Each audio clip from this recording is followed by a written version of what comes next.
Kebobrokan sepak bola Asia, Luis Figo ungkap dalam kecurangan yang merampas impian Piala Dunia 2026 Timnas Indonesia. Impian besar Tim Nasional Indonesia untuk berlaga di Piala Dunia 2026 harus berakhir tragis. Kekalahan yang dialami oleh skuad Garuda ternyata bukan semata-mata karena faktor performa di lapangan hijau, melainkan karena sebuah permainan kotor dan manipulasi yang terorganisir di balik layar. Seluruh tabir gelap ini akhirnya dibuka oleh seorang figur legendaris dunia sepak bola, Luis Figo, yang kini disebut-sebut bekerja di lingkungan internal Konfederasi Sepak Bola Asia, AFC. Dalam pernyataan mengejutkan yang disampaikannya, Figo membongkar semua kebusukan yang melibatkan mafia AFC. Ia secara eksplisit menuduh bahwa AFC memang sengaja mencurangi Timnas Indonesia, memastikan agar perjuangan Garuda di babak kualifikasi Piala Dunia 2026 gagal. Menurut Figo, wasit yang memimpin laga krusial antara Timnas Indonesia versus Irak telah menerima suap dari Adnan Dirjal, Presiden Federasi Sepak Bola Irak. Pengakuan keras Figo ini menjadi penanda awal dari skandal yang menghebohkan, di mana ia bahkan secara lugas menyebut bahwa AFC adalah sarang mafia. Legenda hidup Portugal dan mantan pemain bintang Real Madrid, Luis Figo, akhirnya membuka tabir kelam di balik kegagalan tragis yang menimpa Timnas Indonesia. Figo mengungkapkan kepada media Eropa dan juga melalui laporan internal AFC bahwa kekalahan 0-1 Indonesia dari Irak bukan disebabkan oleh kelemahan teknis atau strategi, melainkan karena permainan kotor, suap, dan mafia sepak bola yang menyusup ke tubuh Federasi Asia. Sebuah kalimat tegas yang dilontarkannya menjadi ringkasan dari semua masalah. Indonesia tidak kalah karena mereka lemah. Mereka dikalahkan oleh sistem yang korup dan penuh manipulasi. Laga penentuan Indonesia versus Irak di Stadion King Abdullah Stadium adalah momen yang penuh emosi. Indonesia hanya butuh hasil imbang untuk menjaga peluang lolos ke Piala Dunia 2026. Namun, harapan itu hancur di tangan wasit M. Ning asal Tiongkok, yang memimpin pertandingan dengan serangkaian keputusan yang sangat kontroversial. Beberapa hari pasca pertandingan, AFC menerima banyak laporan dan protes resmi dari Persatuan Sepak Bola Seluruh Indonesia, PSSI, yang menilai bahwa pertandingan tersebut penuh kejanggalan. Kasus ini kemudian dinaikkan ke meja Komite Etik AFC, di mana Luis Figo menjadi salah satu anggota pengawas senior yang bertugas. Selama proses pemeriksaan dokumen dan rekaman pertandingan, Figo menemukan indikasi kuat adanya rekayasa hasil pertandingan. Ia menelusuri adanya komunikasi yang tidak semestinya antara wasit dan pihak luar sebelum pertandingan, diikuti dengan terdeteksinya aliran dana yang mencurigakan. Investigasi berlanjut dengan pemanggilan seluruh perangkat pertandingan untuk pemeriksaan tertutup. Disinilah semua rahasia besar mulai terbongkar. Wasit M. Ning dan 3 asistennya dari Tiongkok, yaitu Zhou Jiangshang dan Shen Yanhu, serta 1 asisten lain, akhirnya tidak mampu lagi menyembunyikan kebenaran. Mereka mengaku telah menerima sejumlah uang dari pihak Federasi Sepak Bola Irak sebelum laga berlangsung, dengan tekanan untuk memastikan Irak meraih kemenangan. Nilai suap yang dibocorkan ke media mencapai ratusan ribu dolar Amerika Serikat, disalurkan melalui jaringan perantara di Timur Tengah. Luis Figo memastikan bahwa dalang utama di balik transaksi tersebut adalah Presiden Federasi Irak, Adnan Dirjal. Figo menegaskan, semua bukti mengarah ke satu nama, Adnan Dirjal. Ia menggunakan posisinya untuk mempengaruhi hasil pertandingan. Ini bukan sekadar rumor, ini fakta. Skandal ini tidak berhenti di wasit lapangan. Petugas VAR asal Thailand, Siva Kornpu Udom, juga masuk dalam daftar pemeriksaan. AFC mencurigai adanya sinkronisasi keputusan yang mencurigakan antara wasit di lapangan dengan tim VAR. Setiap keputusan yang merugikan Indonesia terjadi terlalu cepat, seolah semua sudah diskenariokan. Pemeriksaan lebih lanjut menemukan adanya komunikasi yang tidak lazim antara perangkat VAR dan ofisial Irak sebelum pertandingan.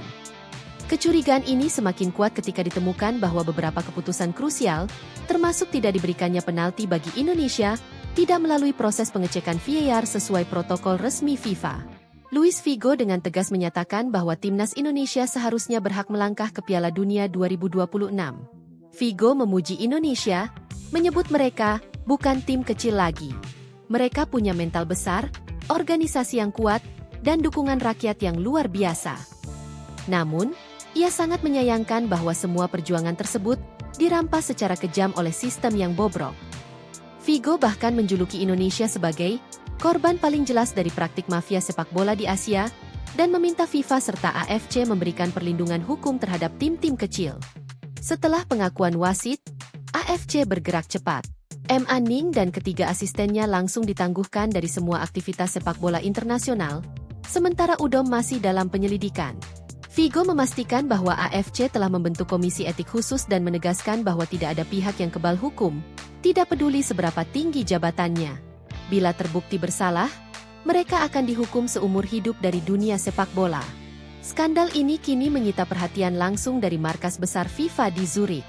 Media internasional besar seperti Reuters dan ESPN memberitakan bahwa FIFA telah meminta laporan resmi, dan Figo disebut telah menyerahkan dokumen investigasi awal kepada Komite Etik FIFA. Figo menekankan dampak luas dari skandal ini. Jika satu pertandingan saja bisa dibeli, maka seluruh nilai sportivitas hancur. Laporan investigasi Figo juga menunjukkan bahwa motif utama skandal ini melibatkan kepentingan politik dan bisnis besar di Irak. Diduga, kemenangan atas Indonesia akan membuka jalan bagi Irak untuk mendapatkan dukungan sponsor dan dana besar dari perusahaan minyak Timur Tengah.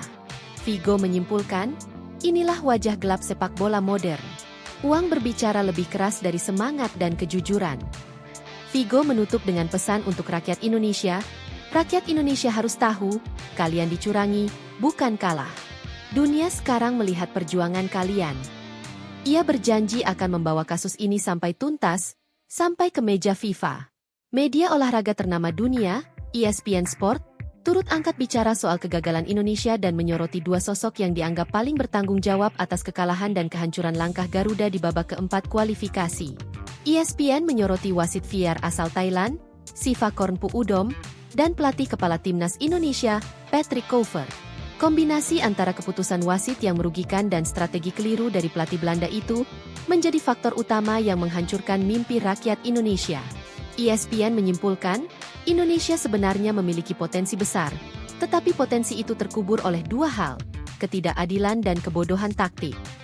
Dalam laporannya, ESPN Sport menyebut nama Sivakornpu Udom sebagai dalang utama kekalahan Indonesia di laga melawan Irak.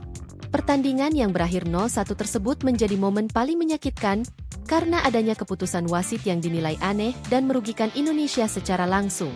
ESPN menulis bahwa Udom beberapa kali memengaruhi keputusan wasit utama Ma Ning agar tidak memberikan pelanggaran yang semestinya bagi Indonesia. Bahkan, dalam momen tackle keras pemain Irak di kotak penalti, VAR menolak untuk meninjau ulang, meskipun tayangan ulang menunjukkan kontak yang jelas. Bagi ESPN, VAR seharusnya menjadi alat untuk menegakkan keadilan, bukan alat untuk menutupi kesalahan. Mereka menilai Udom memainkan peran besar dalam hasil akhir yang kontroversial. Lebih lanjut, ESPN menyoroti bahwa Udom terlibat dalam beberapa pertandingan lain yang keputusannya menuai kritik keras. Dalam kasus Indonesia, keputusannya dinilai tidak hanya salah, tetapi juga berpotensi mencurigakan karena konsistensi keberpihakan yang terlalu mencolok terhadap tim lawan. Mereka kalah karena keputusan-keputusan yang diambil di ruang VAR. Keputusan yang seakan telah dirancang untuk menghentikan langkah Garuda menuju sejarah, tulis ESPN. Selain wasit, ESPN juga mengkritik keras Patrick Kluivert, yang baru ditunjuk menjelang babak keempat kualifikasi. Bintang Belanda itu dianggap gagal total dalam mengatur strategi dan rotasi, serta tidak memahami karakter dan potensi pemain Indonesia. Sejak laga debut melawan Australia, tanda-tanda ketidaksesuaian strategi Kluivert sudah terlihat. Ia memaksa Indonesia bermain menyerang penuh melawan tim dengan kualitas jauh di atas, yang berujung pada kekalahan telak dan pertahanan yang porak-poranda. Kluivert justru mengulangi kesalahan yang sama saat melawan Arab Saudi. Ia menurunkan kombinasi pemain yang salah, memainkan Mark Locke dan Beckham Putra sebagai starter, sementara pemain dengan penguasaan bola dan distribusi umpan lebih baik, seperti Nathan Aon dan Tom Haye, tidak dimanfaatkan sejak awal. ESPN menilai Kluivert lebih banyak bereksperimen ketimbang memahami timnya sendiri dan datang dengan nama besar. Namun, nama besar tidak menjamin pemahaman. Poin paling keras adalah keputusan Kluivert mencoret Marcelino Ferdinand dari skuad yang dinilai sebagai blunder tak termaafkan. Padahal, Marcelino adalah satu-satunya pemain Indonesia yang pernah membobol gawang Irak dan Arab Saudi. Pengganti Marcelino, Ricky Kambuaya, tampil di bawah performa. Mencoretnya sama saja mematikan api di jantung permainan Indonesia, tegas ESPN.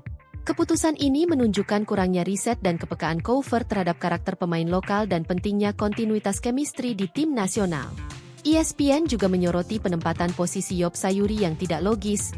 Dari winger kiri dipaksa bermain fullback kanan. Kouvert menempatkan pemain cepat di posisi yang bukan keahliannya, seperti meminta penyerang untuk menjadi penjaga gawang. Hasilnya jelas, kekacauan. Secara keseluruhan, Indonesia kalah bukan karena mereka lemah, tetapi karena sistem dan strategi yang salah arah. Semangat dan kualitas pemain hancur oleh keputusan-keputusan yang tidak masuk akal, baik dari wasit maupun dari pelatih.